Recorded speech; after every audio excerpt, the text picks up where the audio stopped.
Breed 17 coming to you with another awesome gameplay where I go 66-14. I start off doing bad, but I come back and own it near the end. But I'm not here to talk about this gameplay. What I'm here to talk about is the new nerfs and the new buffs that just come out in the patch a couple days ago. Alright, let's get started. First, we're going to get started with attachments. The only attachment that really got nerfed, but I don't know if you can consider this an attachment or the perk, but anyway, the millimeter scanner, how it shows the enemies if like through walls and stuff. Well, now if you're running cold-blooded, it does not show, like cold-blooded makes you almost invisible. It says almost, so I'm guessing you're not completely invisible, but it makes you almost completely invisible through the walls if someone's have a millimeter scanner. But usually you don't see that anyway unless you're playing like search and destroy and stuff. No one really rocks that unless they camp a lot, but still I ain't really seen it that much. Okay, and now for spawns. On Hijacked, it has more spawn points now, but just for the game modes of Kill Confirmed and Demolition, which may help us out some because you know how many times you be playing, like I play Hardcore Kill Confirmed a lot, and Hijack's one of my favorite maps. And I'll be on a big streak, and then out of nowhere, 5 people spawn behind me. That's what really gets on my nerves. So this could actually help it from spawning on top of each other. So let's hope it does. And on Standoff, they've added more spawn points for every game mode, which I never really had trouble on Standoff, like with the spawn points or anything. But now they've actually made it have more spawn points. So I guess that might have been an issue or something. Okay, now for the sniper rifles. The Ballista. It has less idle sway when using iron sights. But if you're like me, I don't really use a sniper rifle anyway, but I don't like using the Ballista. I don't like iron sights. I don't know, I've never really liked them. So it ain't really going to affect me none. But if you're a person that uses iron sights on your Ballista, then, I mean, this could help you. Okay, and now for the assault rifles, which got the biggest nerf and the biggest buffs of all. Alright, the Type 25. It had its movement speed increased, which I guess is kind of like using a stock. So I don't know if that would kind of stack where it's been increased, and then you put an adjustable stock on it, whatever. And the medium range damage has been increased. So now, what takes 4 to 5 shots on target to kill may only take 3 to 4. And that's everybody might think that's just one bullet, it's not going to matter, but that's a really big matter. That's really going to change it.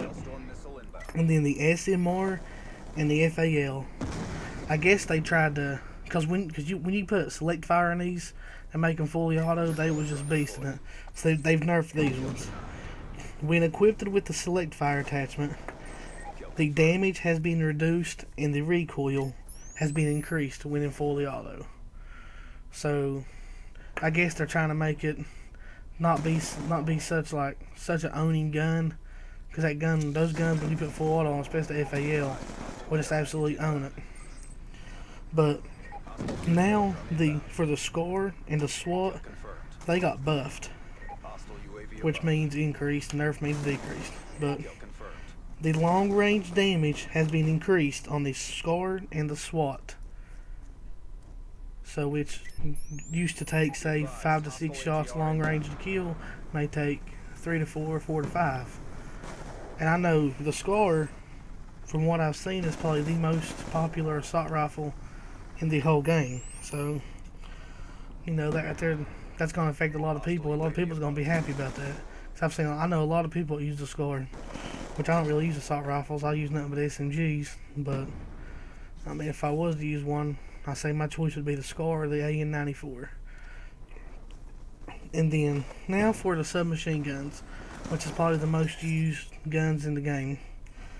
The PDW and the MSNC, which is the most popular guns in the game, in my opinion, because they just seem like they was ungodly. Both of them had the recoil increased, because if you ever noticed, you could just sit there and you could just shoot straight down your sights and it just bounced straight back like it was perfect. But they've increased the recoil, and they've decrease the hip fire accuracy. Because I run around with my PDW like on this gameplay right here with the laser sight. And when you shoot, you can shoot someone far away from you with it in hip fire, and it's like having the sights up to your face. And now for the shotgun. The only one that got anything done to it was the M216, which is probably the worst shotgun in my opinion. But the M216 has had its medium range damage increased. So that's actually kind of good for people who use it. I know a lot of people use it just because where it's, I don't want to say fully auto, but you got like your 4-shot burst and stuff. Like, you got 4-shot and you shoot again and stuff. And I hate dying by my own Warthog. If you watch my video on Hijacked where I went 78-9, 4 or 5 of my deaths on that was because of my own Warthog. So now I don't use that. I ain't really been using that kill streak anymore. But anyway, and into the pistols. The Cat 40 dual wield, which, you know, as well as I know, a lot of people use that Cat 40, like the people that carry sniper rifles, they have the Cat 40 dual wield as their backup. Because when they're going around close quarters, they know they're going to get in engagements. They're going to get absolutely tore up if someone has a different gun besides the sniper rifle. So they switch between that and the Cat, like usually they have the Cat 40s. But now on the Cat 40 dual wields, the damage has been reduced because, you know as well as I do, those things was just greatly overpowered. And the accuracy has been reduced. It says accuracy when firing from the hip has been reduced, but I don't think they realized it. But when dual wield, that's kind of really all it is hip fire accuracy. I mean, you can't bring both of them up to your face. But yeah, that's all, and that's all that I've known for this patch that just come out. I say I don't think that the MMS attachment, the cold blood, I don't really think that's a real big deal because, like I said, no one really uses it unless you're on search and destroy. The spawns, the hijacked one is really going to help a lot because, you know, in hijacked, it's like Nuketown. You just get spawned on top of so much. All it takes is one of your teammates to run to the other person's spawn, and then the spawns are completely flipped and everybody's screwed. The assault rifles, I know a lot of people use them. I don't.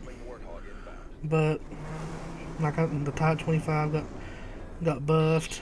The SMR and the FAL, they got nerfed. The SCAR and the SWAT got buffed. Like I said, the SCAR is the most popular, so that's actually going to help a lot of people. So I know a lot of my friends, they use the SCAR, and I know a lot of people use the MTAR too, the very first one. But the SCAR's got more long range damage now. And the PDW and MSMC, I know I've probably seen more YouTube videos and more people using those two guns out of any gun in the whole game, preferably the PDW, because a lot of people like the massive clip size it has. I think it's what, 50 bullets, 45 bullets starting off. But that's just insane, especially when you play hardcore. You don't know how many bullets and stuff's in your clip, and that PDW just helps you out so much when, like, if you play like I do when you rush. And then the Cat 40, it got nerfed down to where it wasn't as good. But we're coming toward the end of this gameplay here. I hope you've liked it. I hope you've enjoyed it. I hope you please give me a like and a comment and subscribe. It means a lot to me. It could help me a lot if you would subscribe to me and stuff. That way you can see my future content I upload and help me grow my channel as a YouTuber. But here's the end of the video. Hope you liked the video. Hope what I had to say helped you. Until later.